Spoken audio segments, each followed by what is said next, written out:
एक करोड़पति बाप की बेटी जो ऑटो में अपना पर्स भूल जाती है, जिसमें लाखों के गहने और कैश होते हैं। जब ड्राइवर उसे वापस करने जाता है तो उसकी ईमानदारी को देखकर वह उससे शादी करने को तैयार हो जाती है। आखिर ऐसा क्या हुआ, आइए पूरी कहानी में जानते हैं। ये कहानी है दिल्ली के रहने वाली एक लड़की और रमेश कुमार की। रमेश एक ऑटो ड्राइवर होता है जो भजनपुर के इलाके में ऑटो चलाता था। एक दिन वह रात के 9 बजे अपनी ऑटो लेकर जा रहा होता है कि उसे एक मैडम रोककर पूछती हैं, मयूर विहार चलोगे? तो हाँ कर देता है। आपको बताते चले दोस्तों कि ऑटो में बैठी लड़की का नाम प्रिया देसाई होता है, जो एक करोड़पति बाप की बेटी होती है। वह अपने सहेली की शादी अटेंड करने के लिए गहने खरीदने गई थी। उसका ड्राइवर किसी काम से थोड़ी दूर चला गया था, तो उसने अपनी कार की जगह ऑटो लेने को सोचा, क्योंकि उसे मज़ा आता था आम जिंदगी का अनुभव करने में। जब वह घर पहुंचती है तो उसे ध्यान आता है कि शायद उसका पर्स ऑटो में ही छूट गया है। वह बहुत परेशान हो जाती है और रोने लगती है।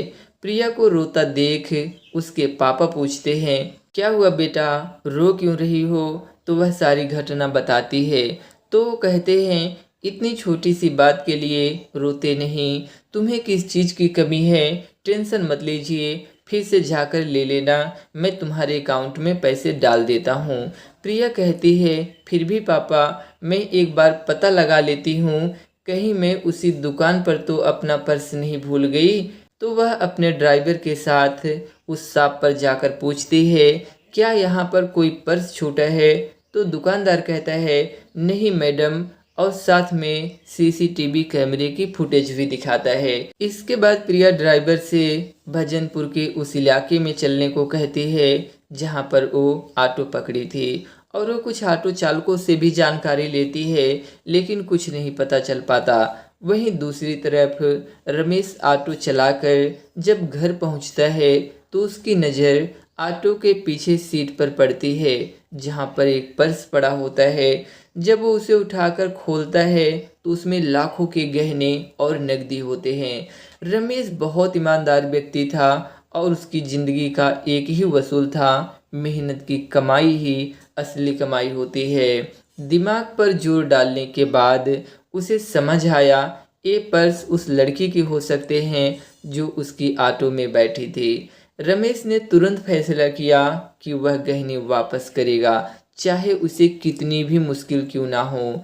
रमेश अगले दिन ही अपनी ऑटो स्टार्ट करके उस स्थान पर चला जाता है जहां पर वो लड़की उतरी थी। बहुत कोशिशों के बाद प्रिया का पता लगाकर वह एक बंगले के पास पहुंचकर रिंग बजाता है। जब प्रिया ने दरवाज़ा खोला तो रमेश ने कहा, मैडम, आप अपना पर्स ऑटो में भूल गई थी, उसे देने आया हूँ।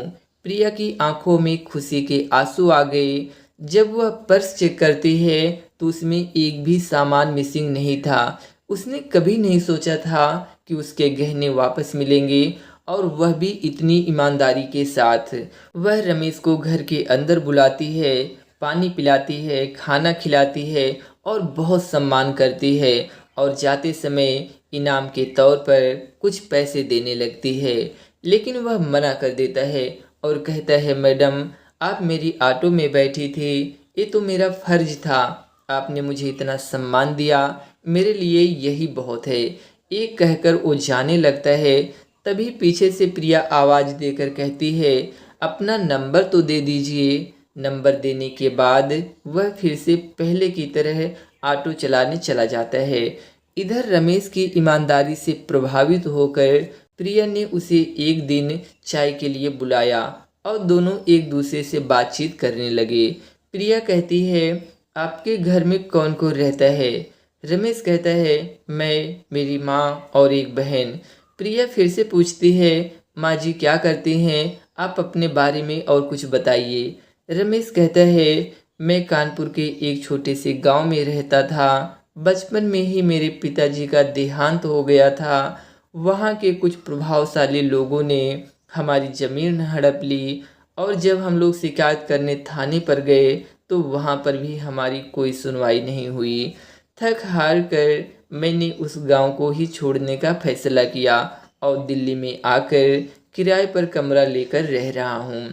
माँ की तबीयत सही नहीं है, बहन की शादी भी करना है, ये कहकर वो चुप हो जाता है। प्रिया फिर कहती है, जो मेरा पर्स आपको मिला था उससे आपकी बहन की शादी भी हो जाती, माँ का इलाज भी हो जाता, फिर आपने वापस क्यों किया?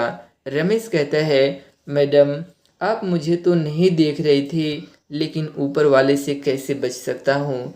रमेश की सादगी और ईमानदारी देखकर वह उसे मन ही मन पसंद करने लगती है।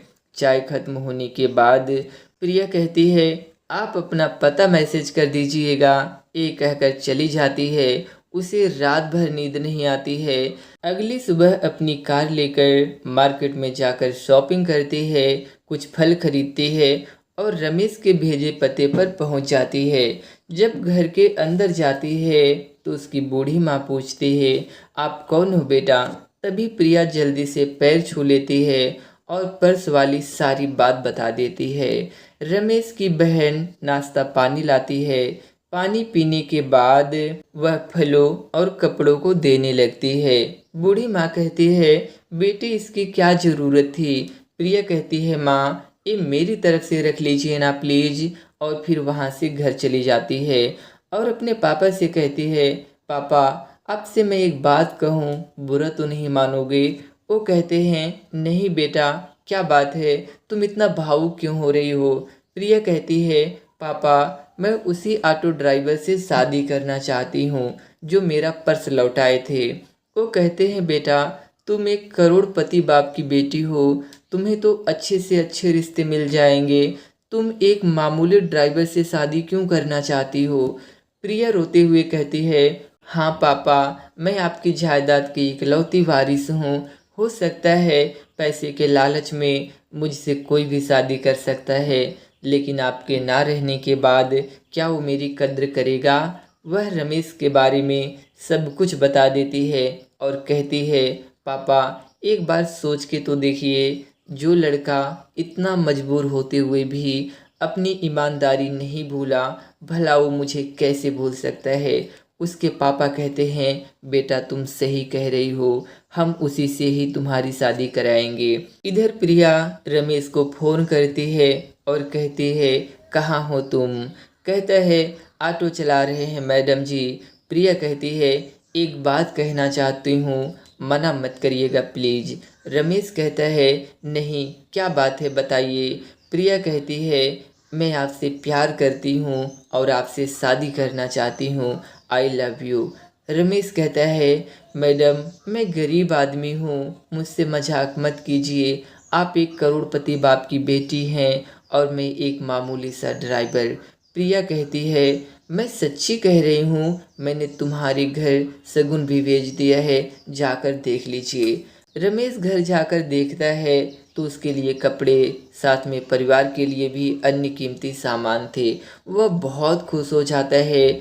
दोनों एक दूसरे के साथ शादी कर लेते हैं। रमेश की माँ का अच्छे से इलाज हो जाता है और बहन की भी बहुत धूमधाम से शादी हो जाती है। रमेश अपने ससुर के कंपनी में सीईओ के पद को संभालने लगता है। बाकी दोस्तों आप ऐसी लड़की प्रिया के बारे में क्या कहना चाहते हैं, आप हमें कमेंट बॉक्स में ज़रूर बताइएगा। और वीडियो अच्छी लगी हो तो प्लीज़ चैनल को लाइक और सब्सक्राइब करिएगा। Thanks for watching my video. Take care, bye bye.